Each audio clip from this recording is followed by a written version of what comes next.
네, 여러분 안녕하십니까? 오늘부터 챕터 2 강의를 시작하도록 하겠습니다. 챕터 2는 기본적으로 이 다이나믹 시스템의 수학적 모델을 유추하는 내용에 대해서 공부를 하도록 하겠습니다. 우선 그 챕터 2에 본격적으로 들어가기 전에 이번 학기 우리 그 텀 프로젝트를 진행을 하게 될 것이고, 이 텀 프로젝트는 기본적으로 로봇 8 과 로봇팔을 구동하는 이 전기 모터로 구성이 된 시스템을 제어하는 과제를 수행을 하게 될 거고요. 어, 일단은 여러분들이 이 초기에는 이 시스템에 대한 수학적인 모델을 도출을 하고 그 도출된 모델로 나중에 이제 제어기를 구성을 할 텐데, 우선은 그 이 시스템에 대한 모델을 도출하는 과정이 선행이 돼야 됩니다. 그래서 일단은 지금 오늘 수업부터 이제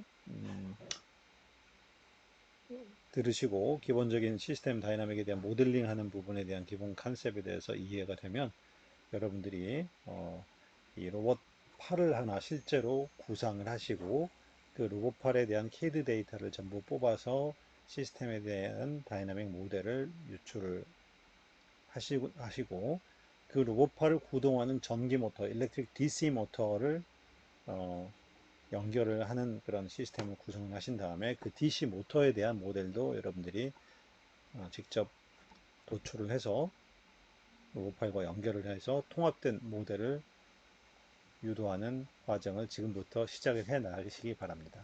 이 텀 프로젝트에서 굉장히 중요한 부분으로 사용이 될 테니까 미루지 마시고 지금 바로 진행을 하시기 바랍니다. DC 모터에 대한 설명은 뭐 나중에 조금 제가 수업 시간에 언급을 하겠습니다만, 여러분 개인적으로 공부를 시작을 하시기 바랍니다. 자, 그러면 이제 본격적으로 내용의 이제 챕터 2를 들어가 볼 텐데, 과연 이 다이나믹 시스템, 동적 시스템의 수학적 모델이란 게 뭐냐? 이 다이나믹 시스템의 모델은 한마디로 얘기하면 이 시스템의 동특성, 시간에 따라서 움직이는 어떤 패턴을 정확하게 예측할 수 있고 또는 모사할 수 있는 일종의 수학적인 방정식, equation, set of equation, 이퀘이션 방정들의 어떤 식의 조합이라고 생각을 하시면 되겠습니다. 우리가 이제 다이나믹 모델이라고 부르기도 하고요. 매스메티컬 모델이라고도 부르기도 합니다. 그럼 이 수학적인 모델 또는 다이나믹 모델에는 형태가 여러 가지가 있어요. 가장 대표적인 것이 이 디퍼런셜 이퀘이션이라는 게 있고요. 그다음에 이제 트랜스퍼 펑션이라는 게 있고, 그다음에 스테이트 스페이스 레프레젠테이션이라는 것이 있습니다. 그래서 각각 이런 것들이 어떻게 구별이 되고 얘네들이 어떻게 서로 간에 관계가 되는 것인지는 나중에 좀 이따 설명을 하기로 하고요. 이 시스템의 수학적을 모델은 도출을 하는 데 있어서 두 가지 이슈가 있습니다. 첫 번째는 일단 수학적 모델이 시스템의 어떤 통특성을 정확히 묘사를 하는 게 굉장히 중요하겠죠. accuracy, 매우 중요하겠죠. 시스템의 어떤 통특성을 정확히 나타낼 수 없다라고 하면 시스템 모델로서 가치가 없는 거지. 그런데 이게 이제 정확하게 모사를 하려고 하다 보니 너무 복잡해가지고 이거를 다루기가 너무 어려워지는 것도 문제잖아요.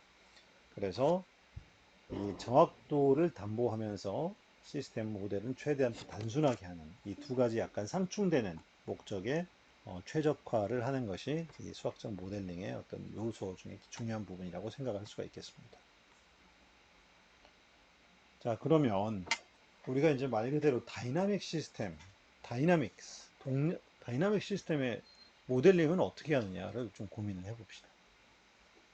여러분, 우리 2학년 때 동력학을 배울 때 동력학이 바로 뭐였어요? 정력학과 대비되는 점이 운동, 움직임이 있는 시스템에 대한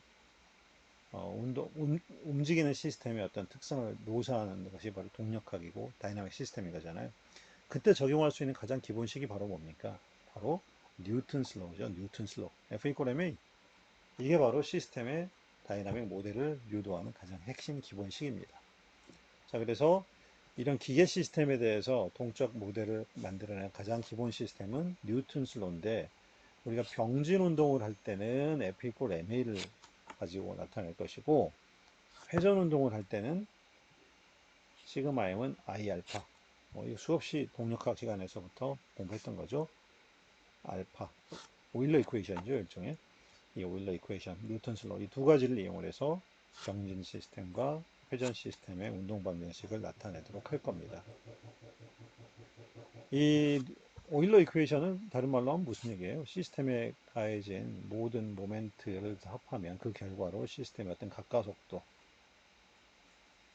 이제 얻어진다. 뭐 각가속도를 적분하면 각속도, 그 다음에 포지션, 이게 다 얻어지는 거잖아요. 운동을 다 얻어낼 수가 있는 거지. 그지?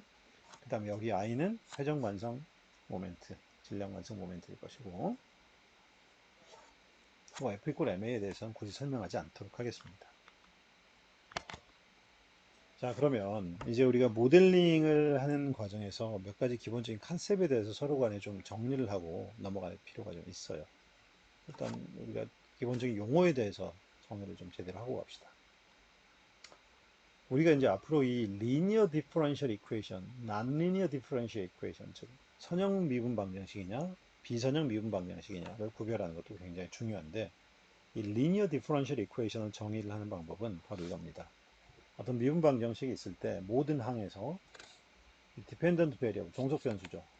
x나, 예를 들어 미방이 x로 표현됐다면 x나 그것들의 미분 항, x 닷, x 더블 닷들이 모두 1차로 표현되고 선형 함수로 표현될 때 이거를 선형 미분 방정식이라고 부르는 거예요.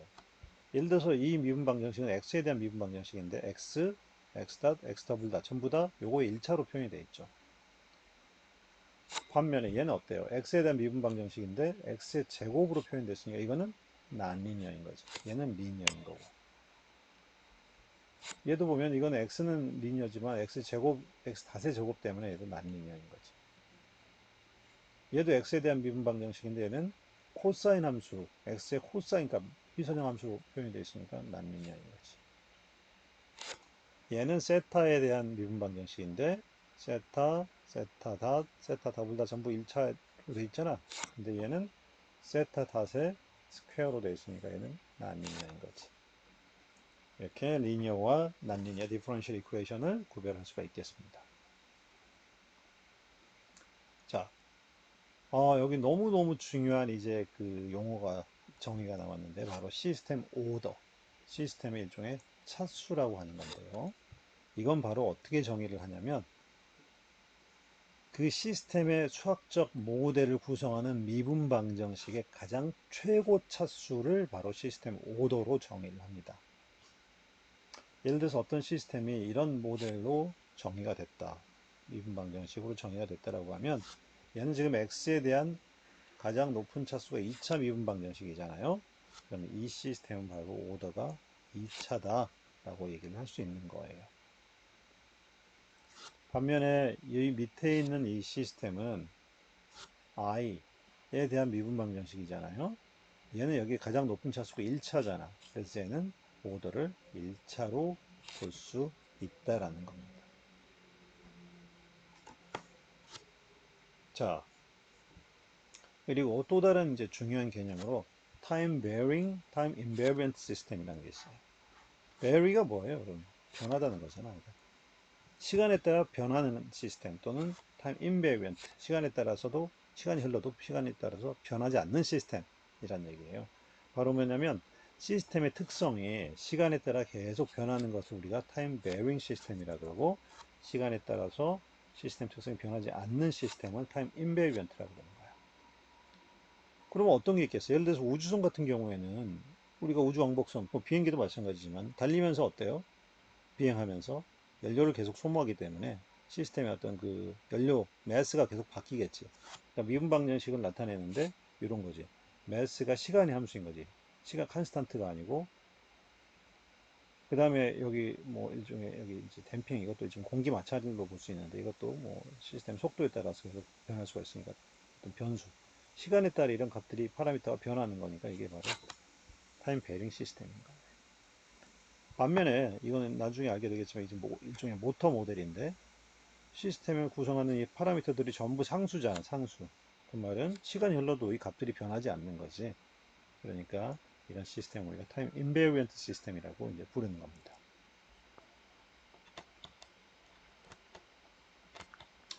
자, 또 한 가지 너무너무 중요한 데피니션 나왔습니다. 바로 degree of freedom.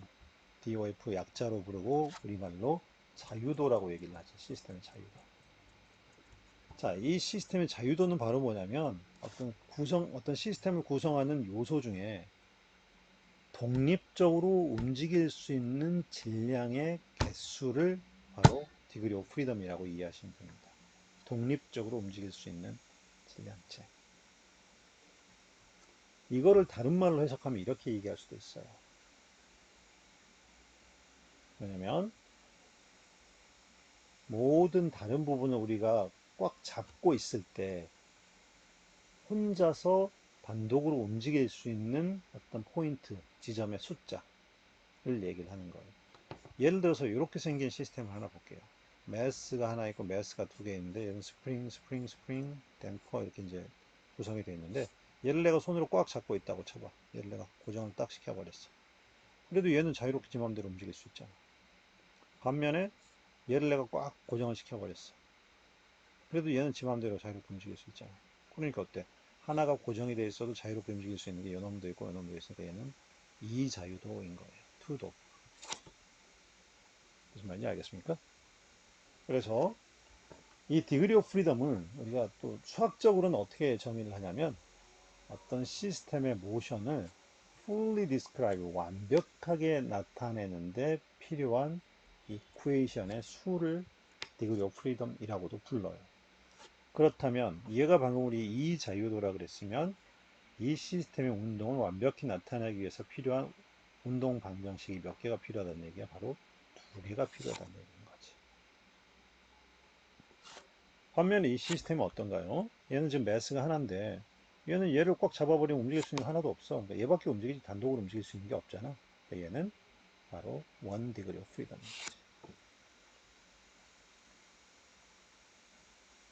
자, 여러분. 디그리 오브 프리덤이 정해지면 뭐가 필요하겠어요? 바로 그 시스템에 움직일 수 있는 포인트를 나타내는 좌표계가 필요할 것이고 그 좌표계에 필요한 수도 디그리 오브 프리덤하고 같게 되겠지. 자, 예를 들어서 이 시스템은 어때요, 여러분? 지금 여기 보면 밑에 카트, 바퀴 달린 카트가 있어. 자유롭게 좌우로 움직일 수 있고 거기에 이런 펜들러 여기 힌지 조인트가 돼가지고 자유롭게 회전할 수 있는 폴, 막대가 하나 박힌 시스템이 있어요. 얘는 자유도가 몇 개인가? 얘는 카트는 좌우로 마음대로 움직일 수 있지.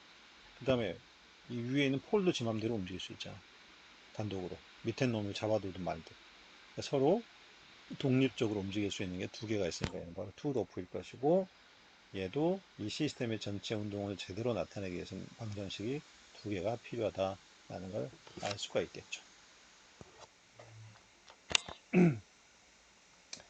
자, 그러면 이제 여기서부터는 진짜로 본격적으로 이제 시스템의 다이나믹 모델을 한번 유도를 해봅시다.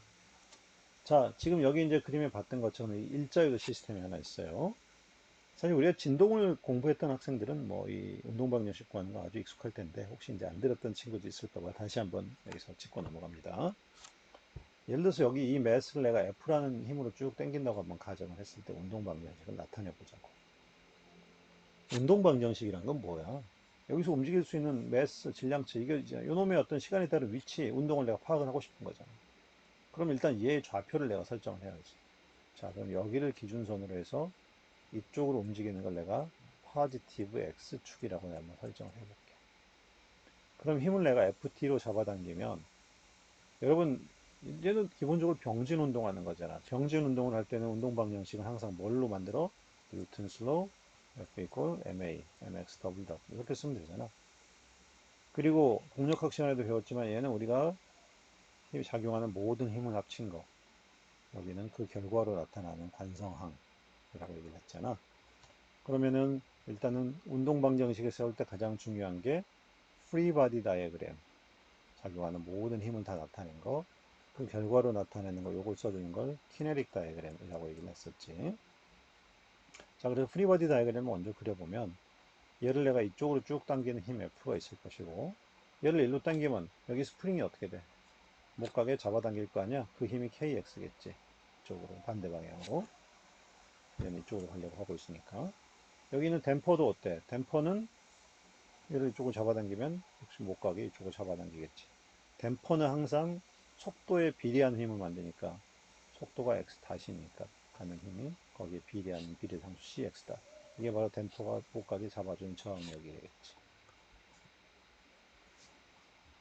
자, 그럼 이게 이제 작용한 모든 힘이고, 그 결과로 mx 더블 닷 이렇게 이제 만들어지는 거잖아. 그럼 두 개 이제 이 식에다 대입하면 되잖아. 뭐, 여기 있는 힘을 다 더해봐. 이쪽을 내가 포지티브 x로 잡았으니까, 얘는 지금, 자, 이렇게 씁시다. mx 더블 닷, 어떻게 좀, 부호가 여기 잘못됐네. 그죠? 여기 플러스인데. 자, mx 더블 닷은 여기 다 더하면 이쪽은 포지티브 ft, 여기는 여기가 마이너스 kx예요. 부호가 더 이상 거꾸로 되어 있네. 마이너스 kx, 얘도 이쪽으로 가니까 마이너스 이렇게 될 것이고, 여기는 mx 더블 닷. 여기는 내가 c라고 썼는데 여기 f 계수는 뭐 하나로 씁시다. 여기 그림 fv라 되는데 c나 fv 똑같다고 칩시다. 그러면 이렇게 될 것이고, 결국은 이제 얘들을 요거 두 개를 왼쪽으로 넘기면 운동 방정식을 이렇게 쓸 수가 있겠지. 그렇죠? 자, 그러면 이게 결국은 이 시스템의 운동 방정식이 되는데, 자, 여러분 이거는 리니어예요, 난 리니어예요? 보시다시피 모든 x에 대해서 1차로만 이루어져 있으니까 리니어일 것이고, 시스템의 오더 차수는 몇 차지? 가장 높은 미분의 차수가 2니까 여기도 오타가 많이 보이네. 얘는 퍼스트가 아니라 세컨 오더겠지. 리니어. 그 다음에 자유도는 어떻게 돼? 자유롭게 움직일 수 있는 게 하나밖에 없으니까 얘는 리니어, 원더풀, 세컨 오더, 개수가 전부 다 상수니까 타임 인베리언트 시스템이라고 얘기를 할 수가 있는 거겠지. 오케이? 자, 그 다음에 요 예제를 하나 봅시다. 얘는 지금 어때요? 지금 매스가 지금 두 개가 있는 거고 서로 단독으로 움직일 수 있는 매스. 자, 서로 단독으로 움직일 수 있는 매스가 두 개가 있으니까 각각의 움직일 수 있는 좌표를 이쪽으로 움직이는 걸 내가 포지티브 x1, 이쪽으로 움직이는 걸 포지티브 x2라고 내가 이제 좌표를 잡았어요. 자, 그 상태에서 그러면은 운동 방정식을 세워볼게요. 그리고 이제 여기다 내가 F란 힘을 여기다 줬네. 자, 그러면은 M1에 대해서 프리바디 다이어그램을 그리면, 자, 일단 이쪽으로 작용하는 힘이 있을 것이고, 얘가 이쪽으로 간다고 가정을 하면, 스프링이 반대로 이쪽으로 X1만큼 늘어난다고 이게 X1만큼 이쪽으로 이동한다고 치면, 스프링이 K1 X1만큼 저항을 할 것이고, 여기 있는 K2를 갖는 스프링은 어떻게 돼? 역시 이제 얘가 이쪽으로, 오른쪽으로 가니까, 압축이 되니까 이쪽으로 반작용을 하겠지. K2에 X1만큼 눌릴 테니까. 자, 그런데 첫 번째 매스가 이쪽으로 X1만큼 간데, 얘는 이쪽으로 X2만큼 간다고 우리가 지금 가정을 한 거잖아. 그럼 실제 여기 있는 스프링, 가운데 있는 스프링은 압축된 길이는 X1만큼이 아니라 X2만큼 줄어들게 되잖아. 거리가. 그러니까 실제 스프링이 가한 힘은 이만큼으로 표현할 수가 있겠지. 마찬가지로 댐퍼, 여기 있는 놈 댐퍼, 얘도 지금 FV라고 썼는데 C라고 쓰면, 뭐 FV 여기 C 같은 거라고 치면, 얘가 지금 이쪽으로 내가 x1 닷의 속도로 이동을 하면, 얘가 오른쪽으로 가니까 얘가 반대로 이쪽으로 힘을 밀 거 아니야? 그러니까 cx1 닷의 힘을 또 저항을 할 텐데, 얘는 지금 x1 닷으로 이쪽으로 이동하면 얘는 또 x2 닷으로 이쪽으로 빠져버리잖아. 그러니까 실제 얘가 만드는 상대 속도는 x1 닷, x2 닷을 뺀 만큼만 실제 댐퍼가 만들어내는 영향력인 거잖아. 그러니까 이쪽으로 이만큼 힘을 작용하게 되겠지. 그 결과로 M1, X1 더블 닷이 만들어지고, 그지? 여기가 바로 이제 프리 바디 다이어그램, 여기는 키네틱 다이어그램이 되겠지. 자, 그러면 이번엔 두 번째, 여기 이 M2에 대해서도 운동 방정식을 써보면 어떻게 돼? 자, M1하고 M2는 서로 중간에 댐퍼하고 스프링으로 연결이 돼 있잖아. 그지? 그러니까, 결국은 얘가 일로 갔으면 작용 반작용에 의해서 얘가 이쪽으로 작용했으면 이쪽으로는 이쪽으로 반대 방향으로 힘이 이렇게 같은 크기의 힘이 이렇게 적용을 하게 되겠지. 작용 반작용에 의해서. 그렇죠? 그 다음에 M2가 지금 이쪽으로 X2만큼 간다고 가정을 했으니까 이 스프링은 압축이 돼서 힘을 이쪽으로 왼쪽으로 가겠지. 이만큼 K3 X2만큼. 자, 그러면 이제 이 프리바디 다이어그램하고 키네틱 다이어그램을 그리면 F 이퀄 MA에다 대입하면 되는 거잖아. 자, 그럼 대입해봐. 일단 키네틱 다이어그램에서 이거 첫 번째, 요거는 이쪽을 포지티브 잡았으니까 이거 다 마이너스 마이너스 마이너스 보면 되겠지. 마이너스 마이너스 마이너스고 여기 있는 힘들 다 그대로 요 힘, 요 힘, 요 힘 그대로 갖고 와서 여기다 쭉 써주면 되고, 아 여기 외부에서 가해진 힘 F1이 있네. 더해주고 이렇게 하면 첫 번째 매스에 대한 운동 방정식이 만들어지는 거지.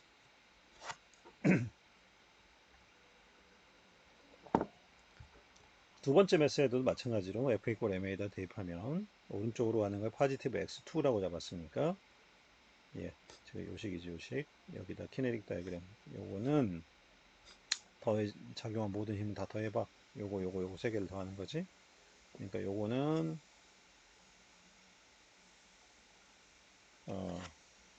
마이너스, 요 두 개는 플러스, 포지티브 포지티브. 이렇게 하면 결국은 이퀘이션이 이렇게 두 개가 만들어지는 거겠지. 자, 이렇게 해서 운동 방정식 유도하는 절차는 이해를 했죠. 자, 그러면 해석을 한번 해봅시다. 자, 이 시스템 아까 몇 도프라 그랬어? 바로 투 도프였지. 독립적으로 움직일 수 있는 게 두 개니까. 뭘로 확인할 수 있어? 바로 이퀘이션 오브 모션이 두 개가 나온 걸 확인할 수 있잖아. 그러니까 바로 2 degree of freedom이라는 게 확인이 됐지.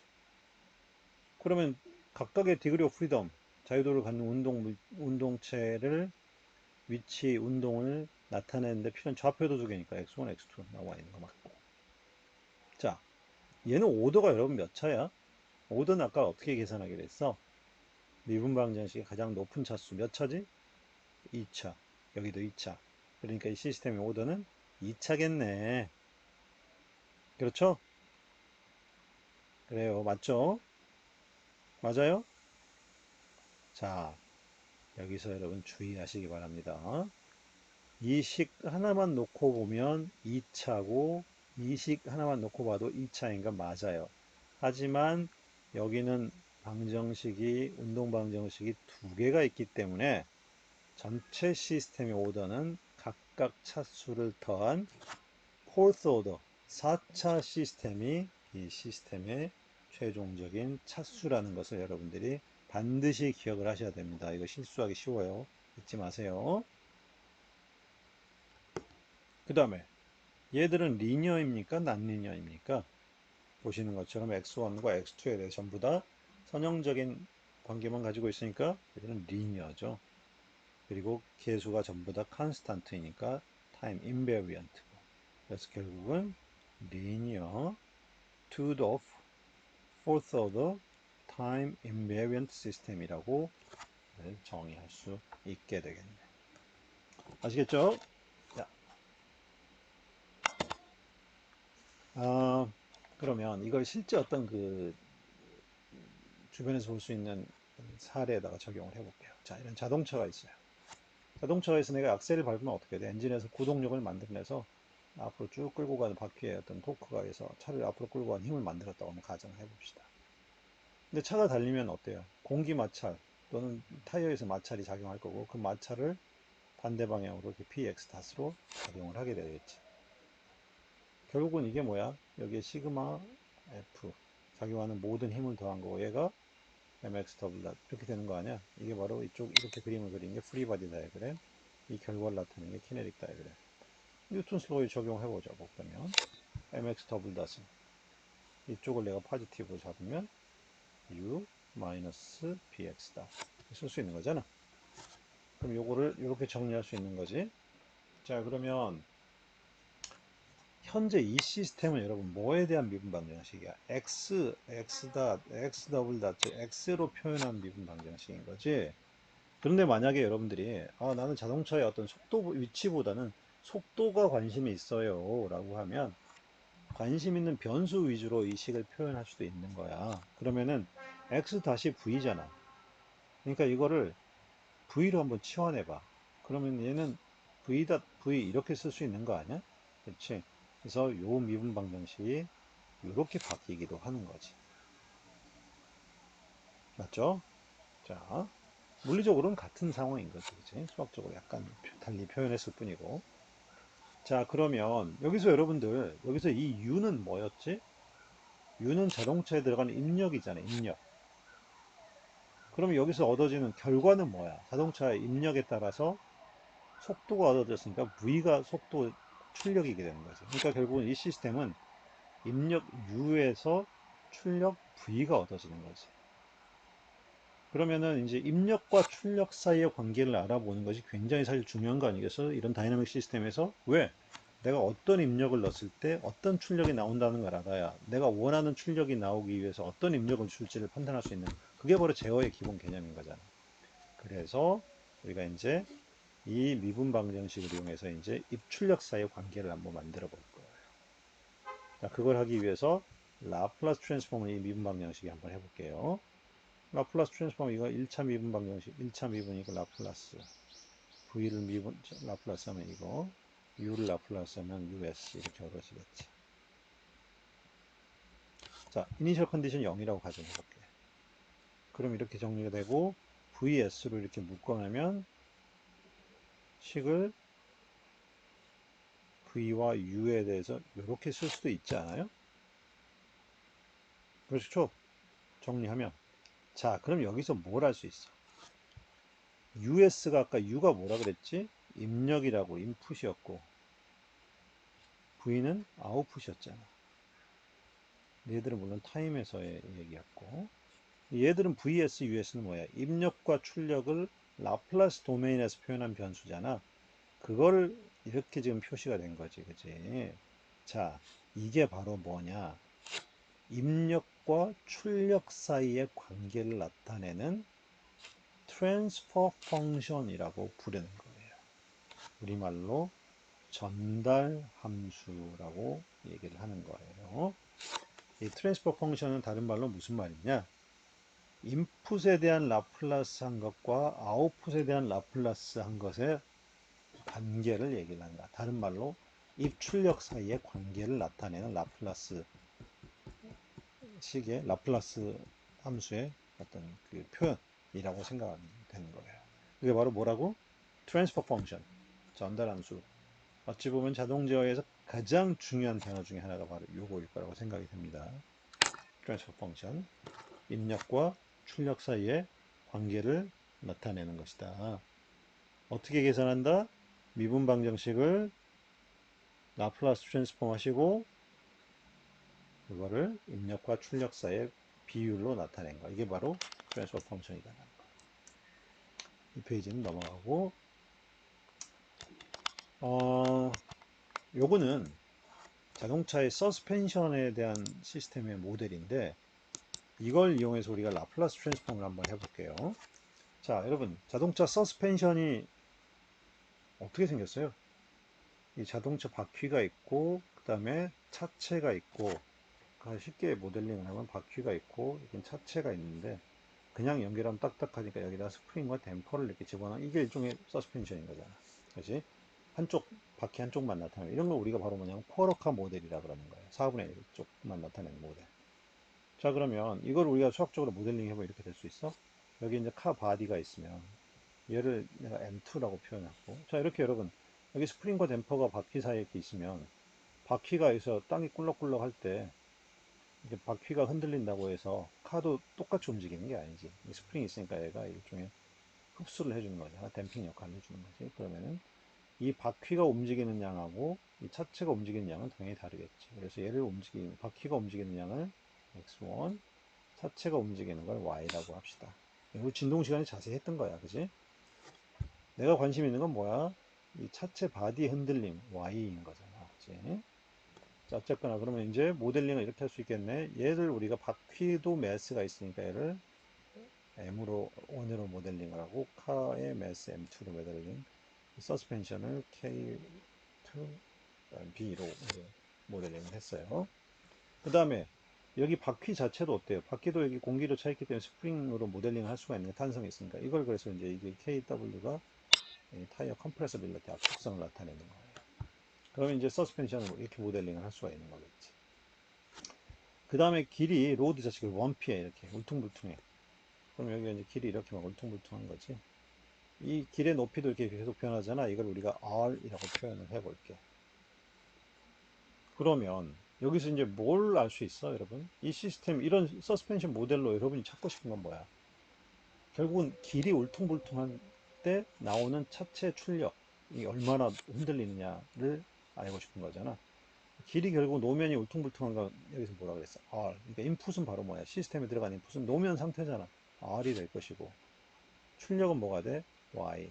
즉 R과 Y 사이의 관계. 이게 바로 내가 가장 관심 있는 시스템의 트랜스퍼 펑션이 되는 거겠지. 입력과 출력 사이의 관계. 이걸 한번 뽑아보자고. 자, 그러면 어떻게 해야 돼? 이걸 하려면 일단은 미분 방정식을 구해서 그걸 라플라스 트랜스폼에서 트랜스퍼 펑션을 구할 수 있잖아. 자, 일단은 운동 방정식을 구하려면 뉴턴 슬로 적용하려면 프리 바디 다이어그램과 키네틱 다이어그램 그려야 되지. 자, 그러면 이 휠에 대한 M1에 대해서 한번 일단 해볼게. 뭐 아까 했던 거랑 거의 똑같은 건데, 자, 얘가 지금 휠이 위쪽으로 포지티브 X만큼 이동을 하게 된다고 하면 이 KW는 어떻게 되겠어? 얘가 쭉 늘어나니까 안 늘어나려고 아래쪽으로 KWX만큼 버티겠지. 근데 실제로 노면이 또 여기서 R만큼 변하게 되면 이 R 변화만큼 빼줘야 실제 스프링이 늘어나는 길이가 돼서 스프링이 작용한 힘은 이렇게 나타낼 수가 있겠지. 동시에 휠이 X 방향으로 움직일 때 차체가 Y로 위로 올라간다고 치면 휠이 올라가면 원래는 휠이 이렇게 올라가면 여기 있는 스프링이 압축이 돼서 얘를 이렇게 누르겠지. 얼마만큼? KS X만큼. 근데 위로 얘가 Y만큼 올라갔으니까 이걸 빼줘서 이렇게 돼서 아래로 내려 찍는 방향으로 KS X-Y 위로 가는 방향으로는 이걸 부호를 바꿔서 Y-X 이렇게 표현해도 되겠지. 같은 논리로 이 댐퍼도 이렇게 얘는 다만 미분값에 비례해서 이렇게 힘은 작용하게 되겠지. 그렇죠? 그러면 이게 이제 타이어에서 만들어진 프리바디 다이어그램일 것이고 그럼 차체 카 바디에는 얘는 어때? 여기에 지금 스프링과 힘이 작용한 힘이 이렇게 있으면 요거에 작용 반작용해서 반대 방향으로 아래로 같은 크기 힘이 이렇게 작용하고 다른 힘은 이제 없는 거지. 그러면 이제 휠 여기는 카 바디에 대해서 프리바디 다이그램 다 얻었으니까 얘들은 결국 뭐한 것 같아? 얘는 M1 X 더블 닷 얘는 M2 Y 더블 닷 이랑 같아 이렇게 쓰면 되는 거 아니야? 그게 바로 운동 방정식인 거잖아. 써봐 그러면은 자 일단 위쪽으로 가는 건 전부 포지티브로 잡았으니까 이 휠에 대해서 쓰면 M1 X1 더블 닷은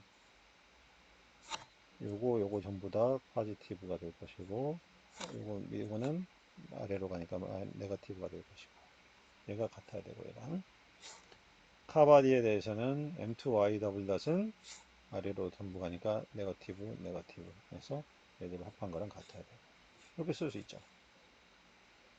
그럼 X1 더블 닷과 M2, M1, M2로 전부 나눠서 정리하면 식을 이렇게 쓸 수가 있겠네. 자, 그럼 여기서 뭘 할 수가 있지? 아, 얘들은 몇 자유도? 방정식이 두 개니까 투도 푸구나. 알 수 있지. 그리고 시스템의 차수는 2차, 2차 더해서 4차, 포스 오더 시스템인 걸 알 수가 있게 되는 거겠지. 자, 여기서 여러분들 이제 앞으로 이런 다이내믹 시스템 모델링을 여러분 이번 학기에도 굉장히 많이 하게 될 텐데 이거 혹시 하다가 잘못해서 부호도 틀리고 실수할 수 있잖아, 그치? 그거를 확인하는 방법이 있어요.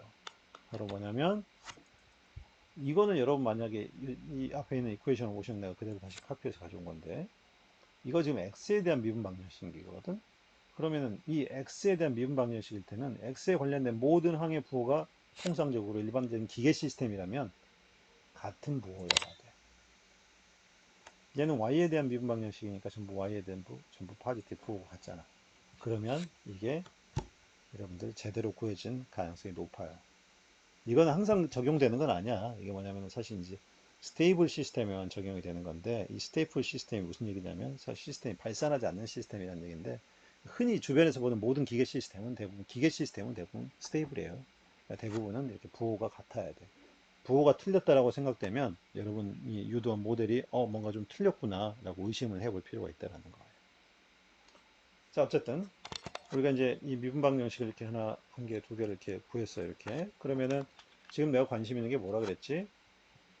인풋 R과 아웃풋 Y 사이의 관계, 요거를 알고 싶은 거. 즉, 트랜스퍼 펑션을 구하고 싶어. 그러려면 어떻게 해야 돼? 이 미분 방정식을 라플라스 트랜스폼을 하기로 했잖아. 그러면 자, 위에 있는 요 식에다 라플라스, 그 다음 여기 있는 거에다 라플라스 하면 두 개가 다 이렇게 얻어질 거예요. 이건 여러분이 직접 라플라스 트랜스폼 이제 해보세요. 앞에서 많이 했으니까.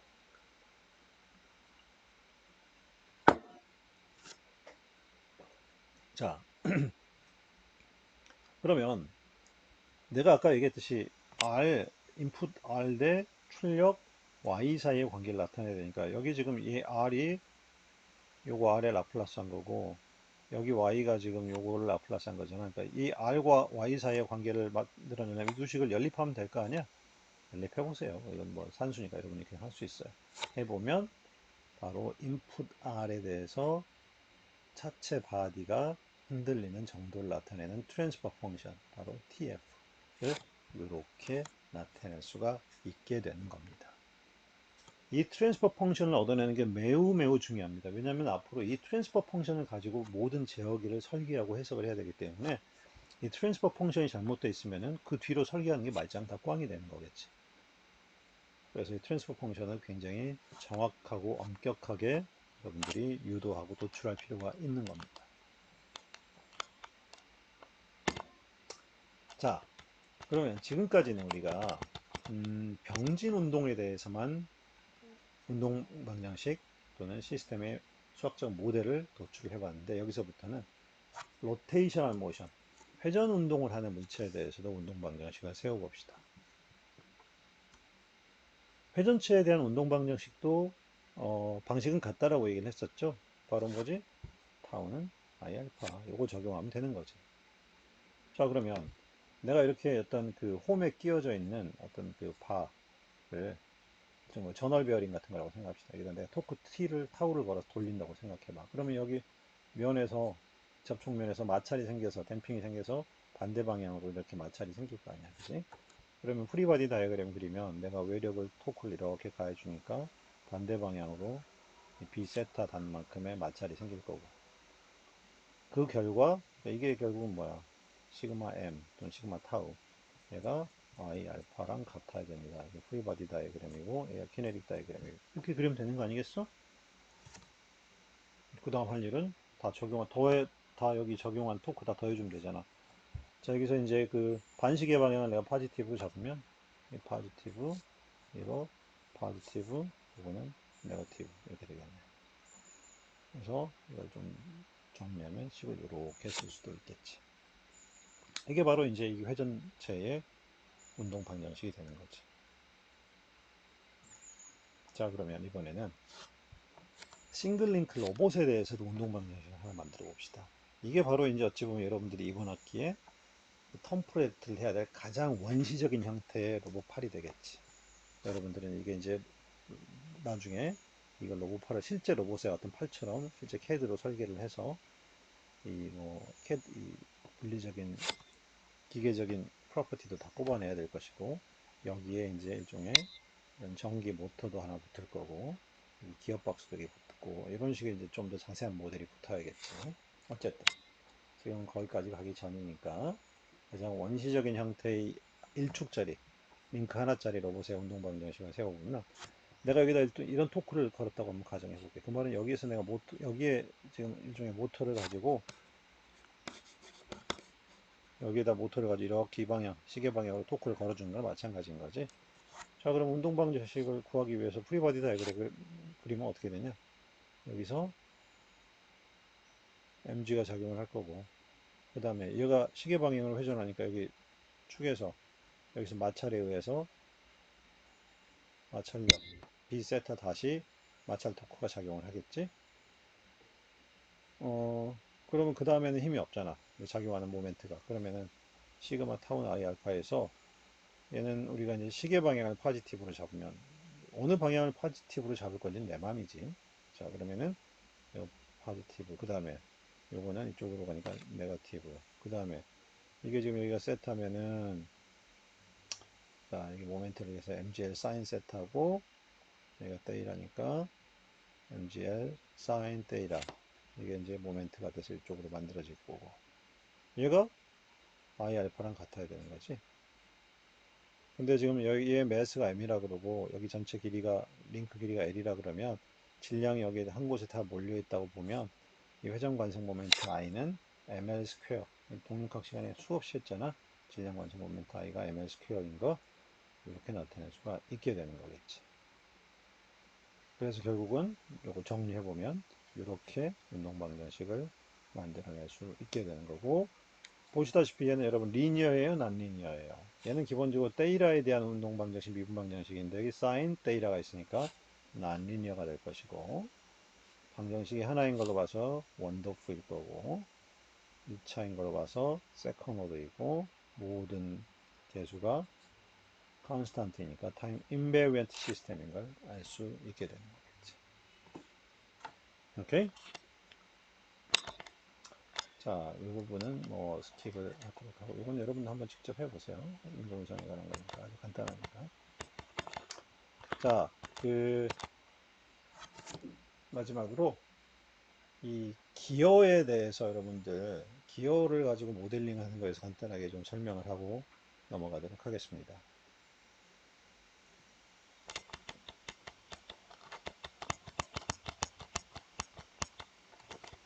자, 여러분 그 기어는 대부분 보면 어때요? 이제 대부분 기어를 쓰는 목적이 토크를 증폭시키거나 속도를 뭐 감속시키거나 뭐 이런 여러 가지 이유로 쓰잖아요. 자, 그러면은 속도를 감속시키기 위해서는 예를 들어서 우리가 큰 기어와 작은 기어 이렇게 물릴 수도 있고, 뭐 목적에 따라서 기어비를 바꿔서 이제 설계를 할 수가 있겠죠. 자, 그러면 이게 첫 번째 기어가 이 큰 이빨을 갖는 기어고, 작은 두 번째 기어가 이제 작은 기어를 다이아미터를 갖는 기어라고 생각하고, 각각 이놈의 이너셜 J1, 요거 반지름 R1, 두 번째가 J2, R2를 갖는다고 한번 가정해 봅시다. 자, 그러면 이 상태에서 제가 이거를 이쪽 방향으로 내가 토크를 한번 걸어줬다고 생각을 해봐. 이쪽으로 토크를 걸어주면 얘가 이런 회전을 하니까 얘도 종속적으로 세타2도 회전을 하겠지. 그때 운동 방정식을 한번 만들어 보려고 해. 자, 이 운동 방정식을 만들기 위해서는 어떻게 하면 될까요? 요 기어하고 요 기어를 따로따로 분리해서 각각 프리바디 다이어그램을 그려내면 되는 거겠지? 자, 일단 첫 번째 위에 있는 기어에 대해서 봅시다. 이걸 이쪽에서 한번 쳐다보고서 그림을 그리면 이렇게 될 것이고, 내가 타올을 이렇게 걸어줬고, 타올을 걸으니까 이쪽으로 이제 반시계로 회전을 하겠지. 근데 지금 얘가 회전을 하면 어떻게 해? 이 기어와 이 기어가 서로 메이팅, 서로 물려 있는 거잖아, 두 기어가. 그러면서 상호작용을 할 거 아니야. 그럼 이 밑에 있는 기어가 아래 기어한테, 위 기어한테 어떤 힘을 주고, 위 기어가 아래 기어한테 영향을 미치고 서로 힘을 주고받을 텐데, 서로 얼마만큼의 힘을 주고받는지, 어느 방향으로 힘을 줄지 난 지금은 몰라. 그지? 그러니까 일단은 이 아래 기어하고 위 기어 사이에 주고받는 힘을 F라고 하고, 이 방향으로 아래 기어가 위 기어에 힘을 준다고 한번 가정을 해볼게. 나중에 계산했을 때 이게 마이너스 나오면 프 바꾸면 되는 거 아니야, 그지? 그러면 아래 기어에는 어떻게 돼? 작용 반작용에 이렇게 반대 방향으로 이제 표시를 해주면 되는 거겠지. 지금 이게 이제 위 기어 토크를 걸어서 이렇게 반시계로 회전하면 얘도 이렇게 이제 세타2로 회전을 하게 되는 거겠지. 자, 그러면 얘는 여기 이제 프리바디 다이어그램 다 그렸네. 작용한 힘 요거 있고, 얘가 결국은 어떻게 되면 돼? J1, 데이터 1 더블 닫고 같다라고 하면 되는 거 아니야? 그럼 다 더해보자고. 작용한 외력, 외부 모멘트. 일단은 반시계 방향을 파지티브로 잡으면 요거는 타우하고, 자, 반지름이 R1이니까 FR1 여기가 모멘트 반대 마이너스 이렇게 만들어지겠네. 두 번째 기어는 어떻게 돼? 종속 기어는 얘는 J2 데이터 2 더블 닷이 여기서 작용한 힘은 얘 기어 간의 작용력밖에 없으니까 FR2 이렇게 되겠네. 그지? 그래서 이제 요식을 이렇게 좀 정리하고 요식을 이렇게 정리를 했어요. 자, 그러면 이제 지금 보면은 여러분 여기서 이제 질문이 하나 있는데 지금 운동방정식이 몇 개가 만들어졌나? 운동방정식이 한 개, 두 개. 그럼 이 시스템은 자유도가 몇 개지? 자유도가 몇 개? 몇 자유도야? 방정식이 두 개니까 이자유도라고 얘기를 할 수 있겠지. 그렇죠? 맞죠? 맞아요? 자, 여러분, 아까 자유도를 얘기할 때 뭐라고 그랬어요? 자유도라 하면 독립적으로 움직일 수 있는 물체의 수인 거야. 방정식이 두 개긴 하지만 실제로 얘 첫 번째 기어하고 두 번째 기어는 서로 물려 있잖아. 그러면 세타 1이 돌면 세타 2도 둘이 도는데 둘 사이에는 항상 어떤 관계가 있을 수밖에 없어. 바로 요 관계지. 두 기어가 미끄러지지 않고서야 이 접한 호의 길이는 항상 같을 수밖에 없는 거 아니야? 이동 거리가 같을 수밖에 없어 두 기어가. 그렇지? 그 말인즉슨 요 식으로부터 이렇게 관계를 뽑아낼 수 있고, 즉 데이터 1과 데이터 2는 이렇게 종속적인 관계라는 거지. 독립적이 아니야. 데이터 1과 데이터 2는. 그래서 이 운동 방정식은 지금 데이터하고 요 운동 방정식이 서로 이퀘션이 두 개지만 실제로는 서로 하나로 통일을 할 수가 있어. 왜? 데이터 1과 데이터 2는 서로 묶여 있는 함수니까. 그렇다면 지금 자, 이 1번 이퀘션 이걸 일단 이쪽으로 넘기면 이렇게 쓸 수 있잖아. 이 상태에서 지금 뭐냐면은 자, 지금 보면은 이 첫 번째 식에다가 여기 0번씩을 지금 여기는 뭐냐면 데이터 1과 데이터 2가 같이 묶여 있잖아. 그래서 얘를 데이터 2를 여기는 데이터 2를 요식을 이용해서 데이터 1으로 바꿔주면 치환을 해주면 이렇게 쓸 수가 있는 거겠지. 여기서 여러분 아까 지금 말을 빼먹었는데 이 식에서 지금 이건 F에 대한 식이잖아. 그러니까 지금 F에 대해서 이 식을 정리를 해서 이걸 F에다 여기다 집어넣어주면 대입해주면 이 식이 이렇게 얻어졌던 거지. 자, 그러면은 결국은 이제 요 식을 이렇게 만들었고 이 0번식하고 합성을 하면 두 개를 묶으면 결국은 이 식은 데이터 1에 대한 식으로 정리가 되는 거겠지. 그렇죠? 그래서 결국은 정리를 해보면은 데이터 1을 다 묶으려면 이렇게 표현이 되는 거지. 결국은 뭐야? 식이 하나로만 나오는 거지. 즉 일자유도인 거야. 이거는. 무슨 말인지 알겠습니까? 자, 기어에 대한 운동 방식이 굉장히 중요하니까 잘 이해하고 이 부분 명확하게 좀 이해할 수 있도록 다시 필요한 부분은 돌려가면서 공부하시기 바랍니다. 자, 여기 또 있는데 제가 여기 좀 호목이라고 붙여놨긴 했는데 이건 지금 당장 제출하라는 건 아니고요. 이제 학기 말에 여러분들 텀 프로젝트를 하게 될 텐데 이 텀 프로젝트를 지금부터 진행을 해야 되고 이 부분에 대한 중간 보고서를 제가 수시로 이제 여러분들에게 요구를 할 겁니다. 자, 그 부분에 대한 1차로 방금 제가 말씀드렸던 것처럼 일자유도짜리 로고팔을 하나 만드세요.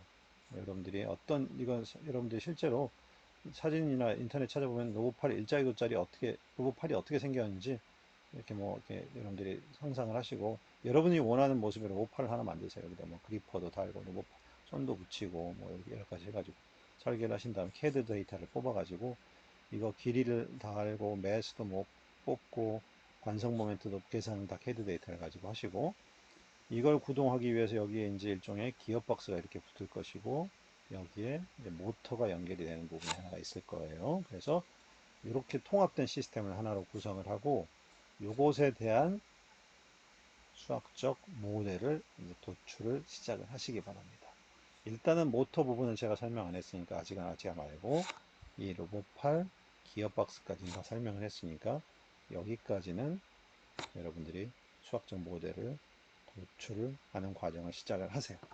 자, 적절한 시점에 이 부분에 대해서 제출하도록 여러분들에게 공지하겠습니다. 자,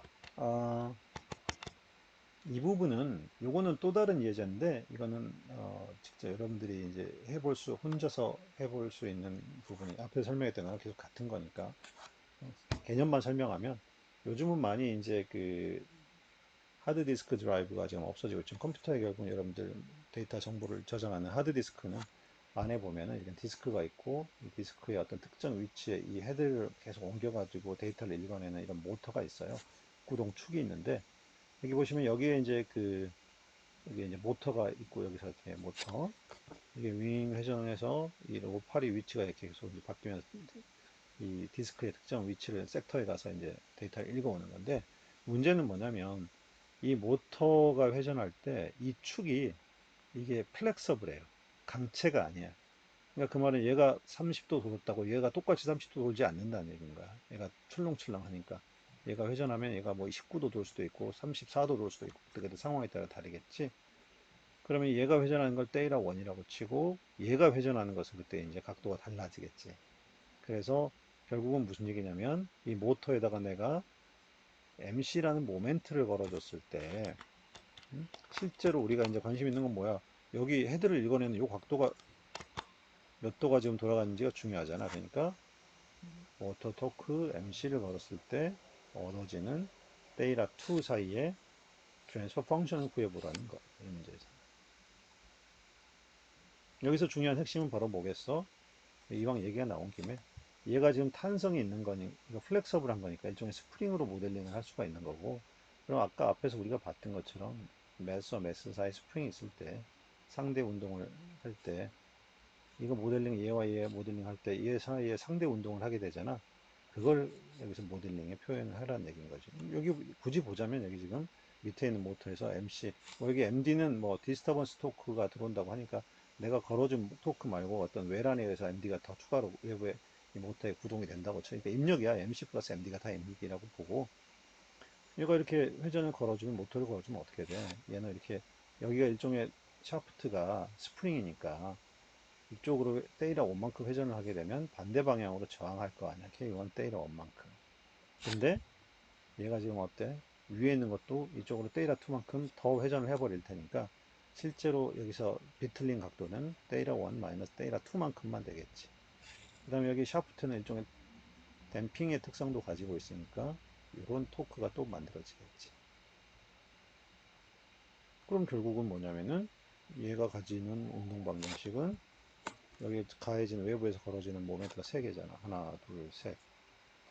이건 입력이고, 이건 샤프트에서 만들어지는 거고, 그 결과로 이런 운동이 만들어지는 것이고, 위에 있는 이 헤드를 움직이는 요는 어떻게 돼? 얘는 작용 반작용에 의해서 이 샤프트가 밑에 있는 이 모터 축에는 이렇게 모멘트를 걸어주면 위에 있는 헤드에는 같은 크기로 반대 방향으로 이걸 걸어주겠지?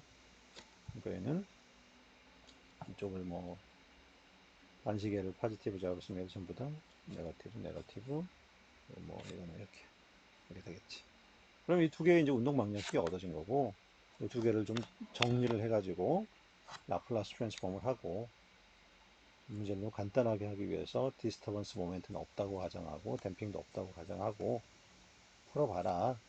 그러면은 이제 이렇게 이 두 개를 라플라스 하면 이렇게 될 것이고 이거를 두 개를 하나로 묶으면 이렇게 데이터 2하고 MC 사이에 이런 함수를 얻을 수가 있고 이게 바로 트랜스퍼 펑션이 된다라는 얘기를 하고 있는 거예요.